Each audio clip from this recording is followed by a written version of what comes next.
Au cours de ce congrès, on a pu assister à une session, notamment à plusieurs sessions sur les thérapeutiques innovantes, avec notamment une très belle présentation sur l'utilisation des CAR-T-cells dans les maladies auto-immunes et qui vont probablement arriver également dans les déficits immunitaires. Oui, Fabien Müller a présenté une grosse cohorte de patients qui avaient des maladies auto-immunes et notamment évidemment des lupus. Avec des résultats très impressionnants de patients qui avaient des traitements très lourds avant le traitement par CAR-T-cell et des guérisons extrêmement rapides, avec des patients qui sont hors thérapie depuis plusieurs mois, voire plusieurs années.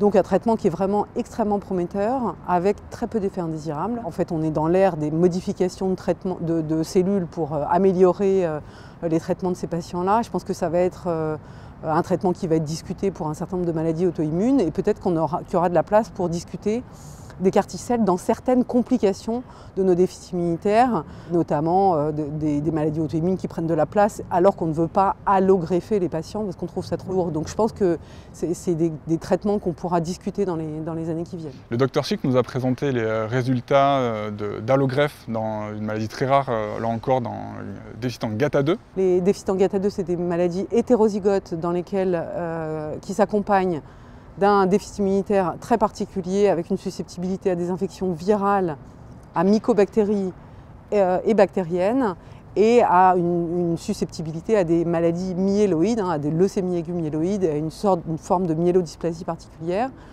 Ces patients-là, on sait qu'ils ont une survie qui est moins bonne, en particulier à partir de l'âge de 40 ans. Et donc on s'est posé depuis longtemps la question de les allogreffer.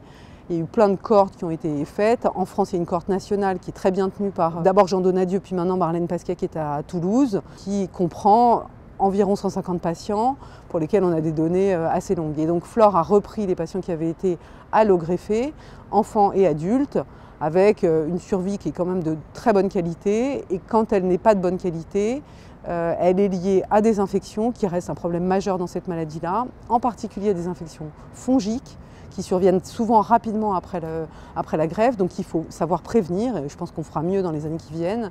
Et puis probablement aussi à l'utilisation du sérum antilymphocytaire dans le conditionnement, qui fait que les patients sont plus vulnérables à des infections.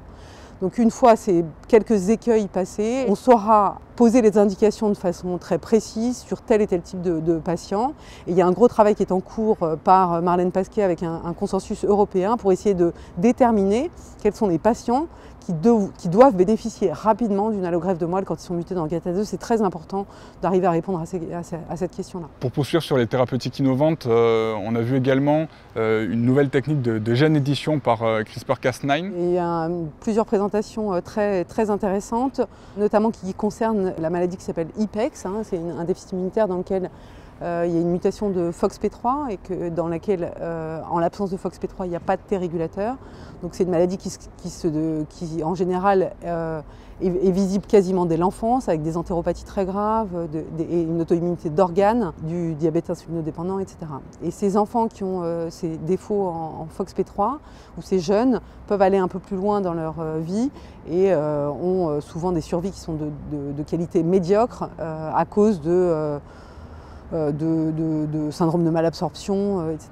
Donc il y a plusieurs techniques qui sont en cours pour essayer de régler ce déficit en T-régulateur.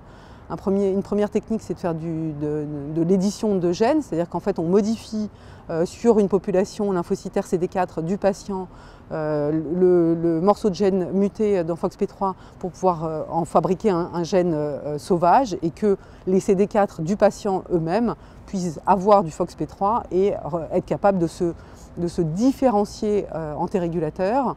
Donc là, il y a des résultats qui sont assez prometteurs. Et toujours pour les défauts IPEX, donc qui sont en rapport avec une absence de FOXP3, Rose Bakheta a rapporté une modification aussi génique par l'antivirus, avec un certain nombre de patients qui peuvent être traités et qui est probablement très intéressant pour les adultes parce que dans sa cohorte, il y a un certain nombre d'adultes qui sont proposés pour le traitement. L'allogreffe est difficile dans cette maladie-là parce qu'il y a une forte mortalité au début. Et puis quand on est adulte et qu'on a une maladie un peu plus atténuée, l'allogreffe devient très difficile quand les patients sont adultes. Donc c'est probablement une piste très intéressante. On a pu assister à une session où le professeur Lenardo nous a présenté l'utilisation de nouveaux médicaments dans une maladie très rare qui est le syndrome de Chapel. Michael Lenardo, qui travaille au NIH, a rapporté son expérience de traitement innovant dans le syndrome Chapelle. Alors Chapelle, c'est un déficit d'expression en rapport avec une mutation du gène CD55 qui occasionne une entéropathie exudative qui devient très rapidement délabrante pour les patients avec des nutritions très importantes, etc. Des thromboses et chez ces patients-là, donc des grosses difficultés à les traiter malgré la nutrition parentérale, etc. Et l'allogreffe est un traitement intéressant, mais le CD55 est une molécule qu'il a réussi à démontrer comme étant l'absence de CD55 est responsable de fixation du complément à des endroits où il ne devrait pas être, et notamment dans le tube digestif, c'est ce qui explique en partie l'entéropathie exudative. Et en fait, il a eu l'idée rapidement de proposer des inhibiteurs, notamment du complexe C5-C9, et notamment ceux qui sont utilisés dans l'hémoglobinurie paroxystique nocturne, dont l'éculizumab. Il avait proposé il y a plusieurs années à Alexion de faire une étude pour ces patients qui sont absolument exceptionnels, mais qui pourraient être intéressants. Et en fait, il n'a pas réussi à obtenir l'accord d'Alexion.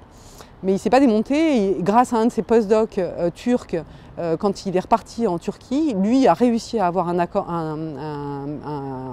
obtention compassionnelle de l'éculizumab pour un de ses patients qui avait un syndrome Chapelle, donc un déficit génétique en CD55. Et le patient, en quelques semaines, a été très amélioré, et en quelques mois, s'est transformé.